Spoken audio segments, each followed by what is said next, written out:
ప్రియమైన తెలంగాణ భూమిపుత్రులారా, ఇవాళ చాలా గొప్ప ఉత్సవ దినం. చాలా పెద్దవాళ్ళు వేదిక మీద ఉన్నవాళ్ళు ముందు తరం వాళ్ళతో మా తరం కూడా కలిసి మాట్లాడే అవకాశం రావడం అది నిజానికి గొప్ప గౌరవం. అయితే నేను ఈ పుస్తకం గురించి చెప్పే ముందు ఒక చిన్న ఉపద్ఘాతం. జర్నలిస్ట్, నేను రైటర్ని, ఫోటోగ్రాఫర్ని. 1975లో డామినిక్ లాప్రే, లారీ కొలిన్స్ అని ఇద్దరు ఫ్రెంచ్ జర్నలిస్టులు ఒక పుస్తకం రాశారు. దాని పేరు ఫ్రీడమ్ ఎట్ మిడ్ నైట్. మన భారతదేశానికి స్వాతంత్రం వచ్చిన సంవత్సరం అంటే 1947 నుంచి 48 వరకు ఒక ఏడాదిన్నర కాలంలో ఈ దేశానికి స్వాతంత్రం ఇచ్చేటప్పుడు అధికార మార్పిడి బ్రిటిష్ వాళ్ళ నుంచి మనకి ఎట్లొచ్చింది, తర్వాత భారతదేశము పాకిస్తాన్గా విడిపోవడము, ఈ రెండు దేశాల మధ్య బోర్డర్స్ వేసుకోవడము, సంస్థానాలు మన హైదరాబాద్తో సహా భారతదేశ ప్రభుత్వంలో విలీనం కావడము, ఇట్లాంటి అనేక విషయాల్ని ఆ ఇద్దరు ఫ్రెంచ్ జర్నలిస్టులు రాసే ప్రాసెస్లో ఇక్కడ జరిగిన మత కలహాలు ఇవన్నీ కూడా వాళ్ళు రాశారనమాట. అన్నిటికంటే ముఖ్యంగా గాంధీ, నెహ్రూ, పటేల్ వీళ్ళంతా ఉంటారు, గాడ్సే, అవన్నీ పాత్రలు మనకు కనబడతాయి. అధికారం సమీపిస్తున్న తరుణంలో మనుషులు ఎట్లాంటి ప్రవర్తనకు లోనవుతారు అనేది కూడా మనకు ఆ పుస్తకము వ్యక్తం చేస్తుంది. దాన్ని ఈ మధ్య సోనీ టీవీ వాళ్ళు, సోనీ లైవ్లో మీరు ఫ్రీడమ్ ఎట్ మిడ్ నైట్ అనేది ఒక 14 ఎపిసోడ్స్గా 2 సీజన్స్గా ఉన్నాయి, మీరు చూడొచ్చు. చాలా ఆశ్చర్యపోతారు మీరు. అంటే గాంధీ కళ్ళ ముందే నెహ్రూ, పటేళ్ళు ప్రధానమంత్రి అయ్యే దశలో ఉన్నప్పుడు ఎట్లా ప్రవర్తించారు, ఈ దేశం ముక్కలు అవుతుంది అన్నప్పుడు వాళ్ళకి అధికారం కనిపిస్తుంటుంది. కాబోయే ప్రధాని పదవిని చేపట్టే ఒక మనిషి ఎట్లుంటాడు, ప్రధాని పదవి నాకు కాకుండా పోతుంది అనుకున్న పటేల్ గారు ఎట్లుంటారు, నా మాట వినని నా అనుచరులు ఎట్లున్నారని గాంధీ వాపోవడము, వీటన్నిటి మధ్య తన ఐడెంటిటీ కోసం జిన్నా పాకిస్తాన్ గురించి ఆలోచించడము, ఇవన్నీ మనకు కనబడతాయి. అవి చూస్తుంటే ఇవాళ మనకు ఉన్న అందుబాటులో ఉన్న సౌకర్యం కొద్ది టీవీలో ఆ ఎపిసోడ్స్ మీరు చూస్తుంటే తెలంగాణ కూడా మీకు కళ్ళకు కనబడుతుంటుంది. అక్కడ తెలంగాణ రాష్ట్రం తాను ఒక్కడే తెచ్చాడు అని మాట్లాడే కేసీఆర్ మనకు తెలుసు. ఈ రాష్ట్రానికి జాతిపిత తానే కావాలని ఎంతోమందితో రాయించుకున్న విషయం కూడా మనకు తెలుసు. కానీ చిత్రం ఏంటంటే ఆయన 2001లో వచ్చేటప్పటికి ఎంత జరిగిందో మీ అందరికి తెలుసు. మా తరానికి నేను 96 నుంచి నేను చూస్తున్నాను తెలంగాణ ఉద్యమాన్ని. అంటే అంతకుముందు అంత పెద్ద సోయి లేని వ్యవహారము, అంటే మేము అప్పుడు పిల్లలము. కానీ ఈ పుస్తకం చదివితే ఇది ఆ ఇద్దరు ఫ్రెంచ్ జర్నలిస్టులు రాసిన ఫ్రీడమ్ ఎట్ మిడ్ నైట్ కంటే పెద్ద విస్తీర్ణం గల పుస్తకం ఇది. ఇది అర్ధరాత్రి స్వాతంత్రం గురించి కాదు, ఎప్పటికీ చీకట్లో ఉన్న తెలంగాణ గురించి చెప్తుంది. చాలా దురదృష్టకరం ఏంటంటే ఆయన 1953లో ఇడ్లీ సాంబార్ గో బ్యాక్ నుంచి మొదలు పెడితే నాన్ముల్కి జయశంకర్ సారు ఆ రోజు అందులో లేనే లేడంట. ఆ మాట మనం ఎవరనంటే రాళ్ళతో కొడతారు. కానీ ముచ్చర్ల సత్యనారాయణ గారు అంటున్నారు జయశంకర్ సారు ఆ ఉద్యమంలో లేరని. 1969 మూమెంట్లో కూడా ఆయన కార్యాచరణలో లేరు. నేను నా మాటలు కాదు నేను చెప్తుంది, ఒక జర్నలిస్ట్గా చెప్తున్నాను. కనీసం ఉద్యమకారుడు కూడా చెప్పట్లేదు నేను. చిత్రం ఏంటంటే కుందేలు ముఖ్యము, కుందేల్ని పట్టడం ముఖ్యము, ఎవడైతే ఏ కుక్క అయితే మనకేంది అనే వైఖరి జయశంకర్ సార్ నుంచి తెలంగాణ ప్రజల వరకు కూడా ఉండే మనకు దురదృష్టం కొద్దీ. ఎందుకంటే మన గతం అట్లాంటిది. కానీ ఆ కుందేల్ని పట్టేవాళ్ళు ఎవరో స్పష్టంగా తెలిసిన ఒకే ఒక్క జాతిపిత. ఇది చదివితే మీకు స్పష్టంగా తెలుస్తుంది ఆయన 1950s నుంచే ఎంత స్పష్టంగా ఉన్నారని. ఎవరి చేతుల్లో రాజ్యాధికారం ఉండాలి, పరిపాలన ఉండాలి అనేది ఆ రోజు తెలంగాణ స్వతంత్రం గురించి ఆకాంక్షించినటువంటి ముచ్చర్ల సత్యనారాయణ గారు ఈ పుస్తకం మీరు పూర్తి చేసేటప్పటికి యాదవ్ మహాసభ కార్యక్రమాలు కూడా నిర్వహిస్తూ ఉంటారు. చిత్రం ఏమిటంటే ఇవాళ బీసీ అనేది కులం కాదు, గమనించండి. నేను ఫస్ట్ టైం ఇవాళ వేదిక మీద ఉన్న వాళ్ళని అందరినీ నేను అడగబోతున్నాను. ముచ్చర్ల సత్యనారాయణ గౌరవించడం అంటే నిజాయితీ గల తెలంగాణ వాడిగా ఉండడమే కాదు, బీసీ రిజర్వేషన్లకు మద్దతు తెలపడం కూడా. ఎందుకంటే ఆయన చివరికి ఆయన ఎక్కడికి వచ్చారంటే తన భంగపాటుకు, తన ధిక్కారానికి గల కారణం అంతా కూడా తన కులంలో ఉంది, తన వెనుకబడిన వర్గంలో ఉంది, తన తెలంగాణలో ఉంది. మినిస్టర్గా చేశారని మనం మాట్లాడుతున్నాము. మినిస్టర్గా ఆయన రిజైన్ ఎందుకు చేశారన్నది మనం మాట్లాడుకోవాల్సిన విషయం ఈ పుస్తకం చెప్తుంది. ఎన్టీ రామారావు గారు ఎంత దుర్మార్గుడో ఈ పుస్తకం చెప్తుంది. ఒక కలర్ టీవీ ఇంట్లోకి తెచ్చుకుంటే మినిస్టరు కాగితాలు చూపించవలసిన పరిస్థితిలో ముచ్చర్ల సత్యనారాయణ ఉన్నారు ఆ రోజు. తెలుసా మీకు అది? ఇంట్లో మినిస్టర్ అయిన తర్వాత కలర్ టీవీ కొనుక్కుంటే అవినీతికి పాల్పడినాడు అన్నట్టుగా రామారావు గారు చూశారంట. ఒక మిత్రుడు అంబాసిడర్ కారు కొనుక్కొని యాదగిరిగుట్టకు తీసుకెళ్తే జవాబు చెప్పుకోవాల్సిన పరిస్థితిలో ముచ్చర్ల సత్యనారాయణ గారు ఆ రోజుల్లో ఉండిరి. దాంతో ఆయన ఆఖరికి వరంగల్ జిల్లాలో కమ్మ కులస్తులు ఇక్కడికి ఎట్లయితే వలస వచ్చారో ఆ వ్యక్తి వలసదారుడిని జిల్లా పార్టీ అధ్యక్షుడిగా భరించవలసిన పరిస్థితిలో ముచ్చర్ల సత్యనారాయణ గారు ఉండిరి అప్పుడు. వీటన్నిటి నేపథ్యంలో ఎన్టీ రామారావు గారి నుంచి దూరం జరిగారు ఆయన. కానీ ఇవాళ రేవంత్ రెడ్డి గారు ఎన్టీ రామారావు గురించి ఏం మాట్లాడుతున్నారో మీకు తెలుసు. మొన్న మాట్లాడారు ఆయన. కేసీఆర్ పట్ల మనకేమీ భ్రమలు లేవు, తేలిపోయాయి. కానీ ఇప్పుడు రేవంత్ రెడ్డి పట్ల ఏమిటి పరిస్థితి? విశేషం ఏమిటంటే ఇది 1930s స్టార్ట్ అవుతుంది. ఆయన పుట్టినప్పుడు చెరువుల నుంచి మొదలు పెడతారు తను ఎక్కడ పుట్టారని పుస్తకం. చివరికి ఈ మొత్తం అంటే మనకెన్ని 3 దశలు 4 దశల తెలంగాణ ఉద్యమంలో ఇవాళ మరొక దశ సమీపిస్తున్నది. ఏమిటంటే కేంద్ర పాలిత రాష్ట్రం అవుతుందేమో అని భయంగా ఉంది. ఈ తరుణంలో మళ్ళీ ముచ్చర్ల సత్యనారాయణ కొడుకు మనకు ఒక నాయకుడిగా ఎదగవలసిన పరిస్థితి వస్తున్నది. ఎవరు లేరు, అందరూ నేల కొలిగినరు. నక్సలైట్ పార్టీలు మీకు తెలుసు, పీపుల్స్ వారు, ఇవాళ మావోయిస్ట్ పార్టీ పరిస్థితి ఏమిటో ఇవాళ మనం చూస్తున్నాం. మిగతా పార్టీల పరిస్థితి మనం చూస్తున్నాం. వీరన్న లాంటి వాళ్ళ పరిస్థితి అందరు చూసినాం. వాళ్ళ పిల్లలు పెద్దగా అయిపోయారు.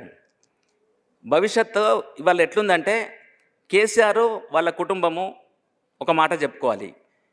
ఈసారి ఎన్నికల్లో ఓడిపోతే ఏమవుతుంది అని కేటీఆర్ గారు ఏమంటారంటే, మేము ఇంట్లో ఉంటాం, మాకేమైద్ది, మేము ఓడిపోతే నష్టపోయేది ఎవరు అనే ఒక లీడరు తెలంగాణలో ఉంటే ఏంటి మన పరిస్థితి? తెలంగాణ ఆయనకు సంబంధించింది కాదా? ఫామ్ హౌస్లో ఉంటున్నారు ఒక ఆయన. అంటే తను తెలంగాణ ఏమైనా సరే అధికారం మాత్రమే కావాలనుకుంటున్నట్టే కదా. పోనీ కవిత గారు ఏమంటున్నారు ఇప్పుడు? నేను అధికారంలోకి వస్తా అంటున్నారమే. మొన్న రాజకీయాల్లోకి వచ్చింది.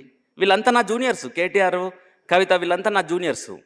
నేను బతుకమ్మ ఎడిటర్గా ఉన్నప్పుడు పుస్తకాలు కావాలని నాకు మెసేజ్ పెడితే, కవిత అన్న పేరుతో నాకు మెసేజ్ వస్తే నాకు తెలియదు కదా. ఫోన్ చేసి, అమ్మ మరి నేను ఒక పత్రికలో పనిచేస్తున్నా ఈ మధ్య, మీరు వచ్చి తీసుకోగలిగితే మంచిది, ఒక సెట్ ఆఫ్ సామాన్య శాస్త్రం బుక్స్ ఇస్తానంటే అప్పుడు తెలిసింది ఆ కవిత కల్వకుంట్ల కవిత గారని.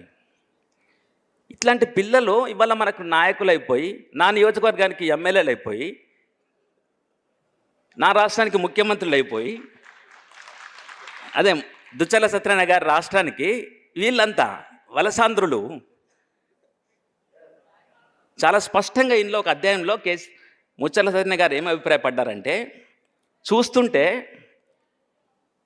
కేసీఆర్ గారు ఆంధ్ర వాళ్ళు తమ ఆస్తుల్ని కాపాడుకోవడానికి ఒక సేఫ్టీ వాల్వ్ లాగా ప్రయోగించారా అంటున్నారు. ఎంత పెద్ద మాట అది! అటువంటి నాయకుడు తన మీద మరి మచ్చ రాకుండా చూసుకోవాల్సిన పని మరి 10 ఏళ్ళ నుంచి చేయలేదు. వాళ్ళ కొడుకు అధికారమే కావాలంటున్నాడు, కూతురు అధికారమే కావాలంటుంది. పృథ్వీరాజ్ గారు చాలా విషాదం ఏంటంటే, బయటకు వెళ్తే ఎస్పీ బాలసుబ్రహ్మణ్యం చుట్టూ సెక్యూరిటీ తన వల్లనే కదా. ఇవాళ ఆయన ఒక్కటే మనకు రక్షణ. చాలా విచారకరం. అందుకే నేను ఒక వ్యాసం రాస్తూ నేను చాలా బాధగా ఒక హెడ్డింగ్ పెట్టాను. ఏంటంటే, ముచ్చర్ల సత్యనారాయణ గారు ఆయన ధిక్కార స్వరం కాదు అన్నాను. ధిక్కార స్వరం ఎప్పుడవుతుంది?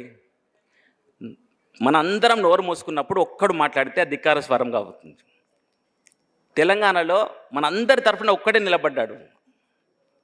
ఆ దురదృష్టం మనది. ఆ రోజు నుంచి ఇప్పటిదాకా ఇప్పుడు ఆయన రూపంలో మనకు పృథ్వీరాజు ఒక ప్రతీకగా అనుకుంటే, ఇది ధిక్కార స్వరం కాదు, ఇది ఒక ఒడవని ముచ్చట మనకు సాగుతున్నది. మోహన్ ఋషి ఆ పేరు పెట్టాడు, ఒడవని ముచ్చట అని, జయశంకర్ సార్ ఆత్మకథకు.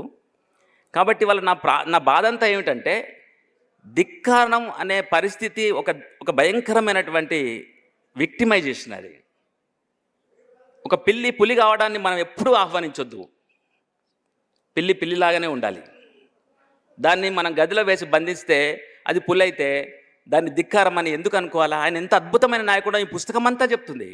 సర్పంచ్గా పనిచేశాడు, బ్లాక్ సమితి ప్రెసిడెంట్గా పనిచేశాడు, మినిస్టర్ అయినప్పుడు చాలా ఇబ్బందులు పడ్డాడు, కింది స్థాయి ప్రజలతో ఉన్నప్పుడు ఇబ్బంది పడలేదు, పెద్ద స్థాయికి పోయినప్పుడు ఇబ్బంది పడ్డాడు. చివరికి చంద్రబాబు నాయుడు ఎన్ రామారావుతో ఘర్షణ పడి బయటకు వచ్చిండు, చంద్రబాబుతో ఘర్షణ పడ్డాడు. ఆ తర్వాత ఆయన ఎంత గొప్ప విషయం చేసిండు అంటే, ఆఖరికి రామారావు గారిని ఎదిరించడానికి నాదెండ్ల భాస్కర్ రావుతో కలిసి పనిచేశాడు. అంటే ఆయన ధిక్కారము అనివార్యత. ఇది మీరు అందరూ గుర్తుపెట్టుకోవాల్సింది ఏంటంటే, మనం ధిక్కారంగా ఉండొద్దు. సంతోషంగా అందరం మాట్లాడినప్పుడు ఎవడు ధిక్కారంగా ఉండాల్సిన పని ఉండదు. ఒక్కడే మాట్లాడితే పృథ్వీరాజు లాంటి వాడు శుభలేఖ సుధాకర్ మీద ఎగురుతుంటే టీవీలలో చూసినాం మనము. అది విషాదం అంటే. కాబట్టి ఇవాళ మనం ప్రేక్షక పాత్ర వహించే స్థితిలో నుంచి కార్యాచరణలోకి రావాల్సినటువంటి అనివార్యత తెలంగాణ సమాజంలో ఇంకెక్కువ ఉన్నది. ఇవాళ జయదేవ్ తిరుమలరావు గారి గురించి ఒక 5-6 ఓ 10 మంది మిత్రులే మాట్లాడుతుంటాము. రేపొద్దున ఇంకా ఎవరేం చేసినా, నేను సామాన్య శాస్త్రం అని, నేను కథా కార్ఖానా, నేను ఒకటి చేస్తున్నా, దిక్కురు దివానం లేదు. నేను ఇంకొక మాట చెప్తున్నాను, ఇవాళ మీ అందరూ ఈ స్టేజ్ మీదకి తీసుకురావడానికి కారణం పి చంద్ గారు. వారికి నేను పాదాబంధనం చేస్తున్నాను. ఆయన కనుక ఈ పుస్తకం రాయకపోతే ఈ తెలంగాణ సమాజం ఎన్నటి కూడా కళ్ళు తెరిచేది కాదు. దయచేసి పృథ్వీరాజ్ గారు దీన్ని ఒక 1,00,000 కాపీలు 100 జయంతి సందర్భం వరకు ఇంకొక 7 సంవత్సరాల కాలం మనకుంది. 1,00,000 కాపీలు ప్రజల్లోకి చేర్చగలిగితే ఒక 1000 మంది సైన్యం తయారవుతుంది డెఫినెట్గా. ఇది మొత్తం తెలంగాణ ఎట్లా మోసపోయిందో చెప్తుంది ఈ పుస్తకం.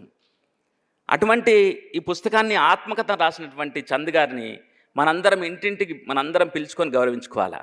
ఎందుకంటే రచయితల్ని గౌరవించే స్థితిలో సమాజం లేదు. ఒక ఫోటోగ్రాఫర్ని, భరత్ భూషణ్ లాంటి వాళ్ళని గౌరవించుకునే సమాజంలో లేము.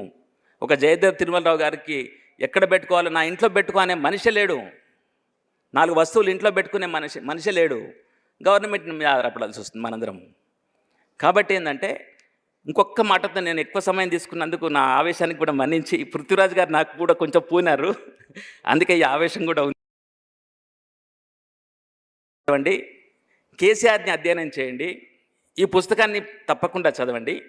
అన్నిటికి మించి నేను లాస్ట్ ఒక వర్డ్ ఏం చెప్తున్నా అంటే, ఈ దేశాన్ని ప్రజలు నిర్మించరు, చరిత్రను ప్రజలు నిర్మిస్తారనే భ్రమ నుంచి మనకు బయటకు రావాలి. చరిత్రను ప్రజలు నిర్మించరు, ప్రజలు బ్రతుకుతారు. చరిత్ర అంత ఫేక్. ఎందుకు అంటే, అంతకుముందు ప్రెస్ అకాడమీ చైర్మన్, సాహిత్య అకాడమీ చైర్మన్ కేసీఆర్ మీద పుస్తకం రాశాడు. ఎవరు రాస్తారు పుస్తకాలు? అధికారం ఎవరి చేతిలో ఉంటే వాడు పుస్తకం రాస్తే అది చరిత్ర. అంటే చరిత్ర ఫేకా కాదా? ఈ పుస్తకం ఏ అధికారం రాశాడు? తిరుమలరావు గారు ఏ అధికారంతో చేస్తున్నారు?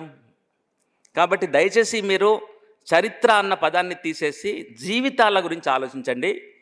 జీవితాన్ని రచించే వాళ్లకు మీరు సహకరించండి. మీ ఇంట్లో ఉండే మీ అమ్మ, నాన్న, మేనమామ, ఇంతకుముందు వెంకటరెడ్డి గారు అన్నట్టు మీ ఊర్లో ఉండే ఒక సత్తయ్యను బతికించండి. పుస్తకం రాసే వాళ్ళను, విలేకరులను, వీళ్ళందరినీ గౌరవించండి. చివరిగా నాకు ప్రెస్ అకాడమీకి ఒక చిన్న విజ్ఞప్తి చేయదలుచుకున్నాను. దేవులపల్లి అమ్మర్ గారు మనం చూసినాము, మన ఆత్మీయులు వీళ్ళంతా సోదరులే. ఒక proof reader press academy chairman అయ్యాడు ఈ దేశంలో, ఈ రాష్ట్రంలో. ఎవరి స్ఫూర్తితో?